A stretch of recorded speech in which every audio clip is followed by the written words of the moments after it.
નમસ્કાર વિદ્યાર્થી મિત્રો, યુનિટ 3 તેનો બીજો વિભાગ હવે આપણે આગળ સમજીએ. After his performance a relative said. Performance એટલે રજૂઆત અને રિલેટિવ એટલે સંબંધી. આફ્ટર હિઝ પરફોર્મન્સ તેની રજૂઆત પછી, અ રિલેટિવ સેડ એક સંબંધીએ કહ્યું. હવે એક સંબંધી શું કહે છે? You need to work very hard with the new instrument. તો નીડ એટલે જરૂરિયાત છે, વર્ક વેરી હાર્ડ ખૂબ જ સખત મહેનત કરવાની, વિથ ધ ન્યૂ ઇન્સ્ટ્રુમેન્ટ તારે આ નવા વાદ્ય સાથે વધારે મહેનતની જરૂર છે, એવું એક સંબંધી કહે છે. One of the relatives said. તો બીજો એક સંબંધી કહે છે, if it were the sitar you would have been in competition with your brother and sister. You have already spent 2 years on it, but still these instruments needs more. તો અહીંથી લઈને અહીંયા સુધી એક સંબંધી કહે છે. હવે સમજીએ. If it were the sitar. If એટલે જો તો, જ્યારે શરતી વિધાન હોય ત્યારે ઇફ મૂકવામાં આવે છે. If it were the sitar, જો તે સિતાર હોત, you would have been in competition. Competition એટલે સ્પર્ધામાં રહેવું. કોની સાથે? With your brother and sister. તો તું તારા ભાઈ અને બહેનની સાથે સ્પર્ધામાં રહી શક્યો હોત. You have already spent 2 years on it. Spent એટલે વિતાવવું, પસાર કરવું. કેટલા વર્ષ? 2 વર્ષ. તું પહેલેથી જ 2 વર્ષ તેના ઉપર વિતાવી ચૂક્યો છે. But still this instruments needs more. Steel એટલે હજુ પણ હજુ ધીસ ઇન્સ્ટ્રુમેન્ટ આ વાદ્યમાં નીડ્સ મોર વધારે જરૂર છે. After his performance someone said. ફરીથી સમજવાનું. પરફોર્મન્સ એટલે રજૂઆત, તેની રજૂઆત બાદ સમવન સેડ કોઈ એકે કહ્યું. The sitar sound is like a flowing stream. Your instrument doesn't have that depth. Sound એટલે અવાજ, સિતારનો અવાજ લાઇક અ ફ્લોઈંગ સ્ટ્રીમ. મિત્રો, સ્ટ્રીમ એટલે શું થશે? ઝરણું. એક વહેતા ઝરણા જેવો છે. Your instrument doesn't have that depth. Your instrument તારા વાદ્યમાં ધેટ ડેપ્થ. ડેપ્થ એટલે શું થશે? ઊંડાઈ. તે ઊંડાઈ નથી. Yet another said. વળી બીજા એકે કહ્યું. અનધર એટલે બીજું કોઈ. બીજા એકે કહ્યું, your brother plays the violin. તારો ભાઈ વાયોલિન વગાડે છે. હિઝ સૂર એન્ડ તાલ આર સો બ્યુટીફુલ. તેના સૂર અને તાલ કેટલા સુંદર છે. What are you doing with this instrument. મિત્રો, વાક્ય પ્રશ્નાર્થ છે. ધીસ ઇન્સ્ટ્રુમેન્ટ આ વાદ્ય સાથે વોટ આર યુ ડુઈંગ તું શું કરી રહ્યો છે. Mohan was depressed. મોહન ખૂબ જ દુઃખી થયો. And cried for the whole night. અને આખી રાત સુધી રડ્યો. મોહન ખૂબ જ દુઃખી થઈ ગયો અને આખી રાત સુધી રડ્યો. He had already given 2 years of these life to this instrument. He એટલે તેણે, ઓલરેડી એટલે પહેલેથી જ, તેણે પહેલેથી જ ધીઝ ઇન્સ્ટ્રુમેન્ટ આ વાદ્ય પર હિઝ લાઈફ તેના જીવનના 2 years 2 વર્ષ આપી ચૂક્યો હતો. ગિવન એટલે શું થશે? આપવું. તે પહેલેથી જ આ વાદ્ય પર તેના જીવનના 2 વર્ષ આપી ચૂક્યો હતો. But from the heart I am made for guitar. There is no instrument for me but the guitar, he thought. હવે વાક્ય અહીંથી લઈને અહીંયા સુધી કોણ બોલે છે? મોહને વિચાર્યું. મોહન વિચાર કરે છે. બટ ફ્રોમ ધ હાર્ટ, પરંતુ હાર્ટ એટલે હૃદયથી, I am made for guitar, હું ગિટાર માટે જ બન્યો છું. There is no instrument for me but the guitar. વાક્યની શરૂઆત છેલ્લેથી કરીશું. બટ ધ ગિટાર, ગિટારના સિવાય, નો ઇન્સ્ટ્રુમેન્ટ ફોર મી, મારા માટે કોઈ વાદ્ય નથી. ગિટાર સિવાય મારા માટે કોઈ વાદ્ય નથી. This instrument will become my face to the world. હવે મિત્રો, અહીં એક રૂઢિપ્રયોગ સમજવાનો છે. બીકમ માય ફેસ એટલે પ્રખ્યાત થવું. આ વાદ્ય મને વિશ્વમાં પ્રખ્યાત બનાવશે. આઈ એમ શ્યોર, મને ખાતરી છે. I am going to make it big, very big. I am sure, મને વિશ્વાસ છે. હું કંઈક મોટું કરવા, વધારે મોટું કરવા જઈ રહ્યો છું. હી વોઝ ડિટરમાઇન્ડ, તેણે નક્કી કર્યું. ડિટરમાઇન્ડ એટલે નક્કી કરવું. ત્યારબાદ આગળ સમજીએ.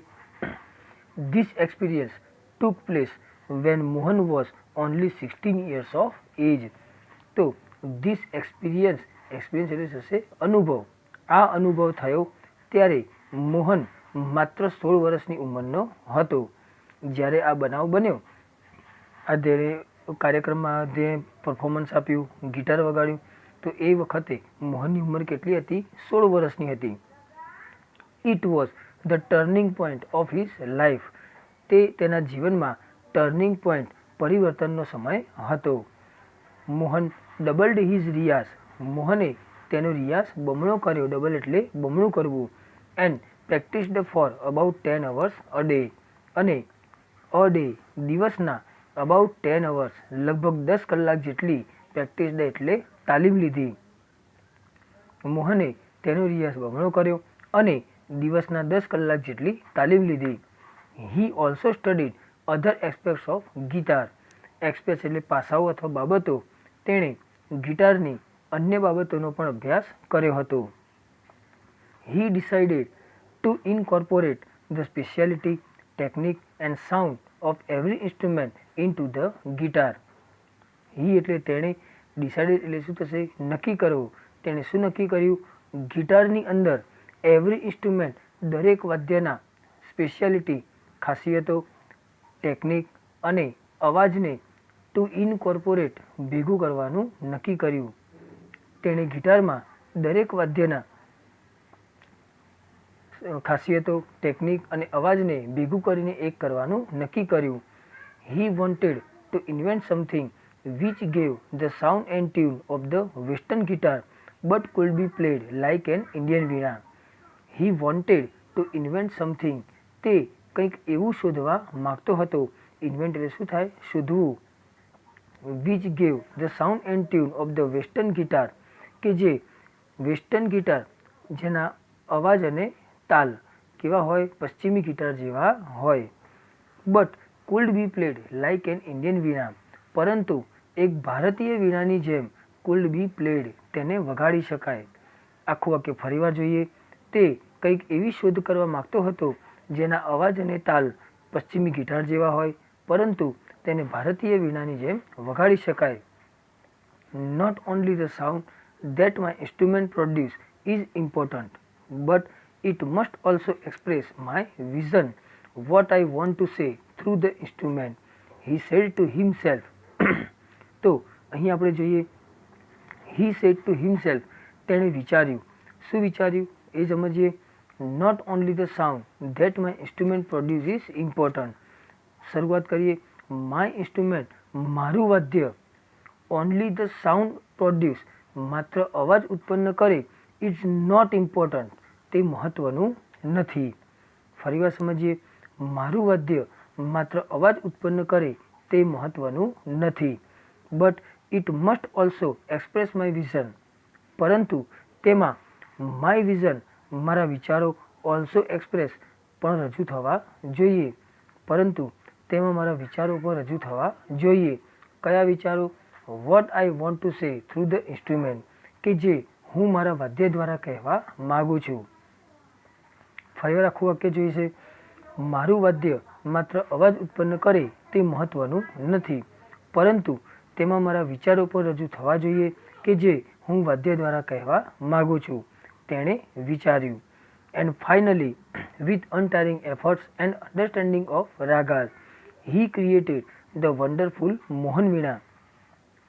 એન્ડ ફાઇનલી, અને અંતે અથવા છેવટે, વિથ અનટાયરિંગ એફર્ટ્સ, તેના સખત પ્રયત્નો, એન્ડ અન્ડરસ્ટેન્ડિંગ ઓફ રાગાસ, અને રાગોની સમજણ લઈને, he created the wonderful Mohan વીણા, તેણે અદ્ભુત મોહન વીણાની રચના કરી. કોણે કરી? મોહને કરી. Today the world knows Mohan as Pandit Vishwamohan Bhatt, winner of a Grammy award. Today એટલે આજે, વર્લ્ડ એટલે વિશ્વ, ગ્રેમી એવોર્ડના વિજેતા પંડિત વિશ્વમોહન ભટ્ટ તરીકે મોહનને ઓળખે છે. ફરીવાર જોઈશું. આજે આખું વિશ્વ ગ્રેમી એવોર્ડના વિજેતા પંડિત વિશ્વમોહન ભટ્ટ તરીકે મોહનને ઓળખે છે. I just followed my heart passion and here I am, said Mohan at the award ceremony in 1993. મોહને 1993માં એક એવોર્ડ કાર્યક્રમમાં કહ્યું હતું. શું કહ્યું હતું? I just followed my heart passion. હું માત્ર મારા મનની ઈચ્છાને અનુસર્યો. એન્ડ હિયર આઈ એમ, અને હું અહીંયા છું. એટલે કે એણે એટલી પ્રગતિ કરી. તો મિત્રો, આ પાઠ અહીં પૂર્ણ થાય છે. ત્યારબાદ આજે જેટલો પાઠ આપણે સમજ્યા છીએ તેના શબ્દાર્થ, તેના પછી શબ્દાર્થ લખાઈ ગયા પછી અહીં આપણે જોઈશું ચોપડીની અંદર તમને આ ગ્લોસરી આપેલ છે તે ગ્લોસરી લખવાની છે. ત્યારબાદ વોકેબ્યુલરીમાં V1 લખવાનું છે. બીજું એના પછી અહીંયા તમારે જોવાનું કે V3 લખવાનું છે વોકેબ્યુલરીમાં. ત્યારબાદ કોમ્પ્રિહેન્શનમાં C1 C2 લખવાના છે.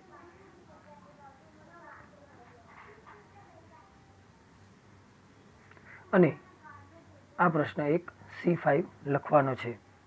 તો મિત્રો, આટલું તમારે અંગ્રેજીની નોટમાં લખવાનું છે, જે તમને PDF સ્વરૂપે આપવામાં આવશે. આભાર મિત્રો.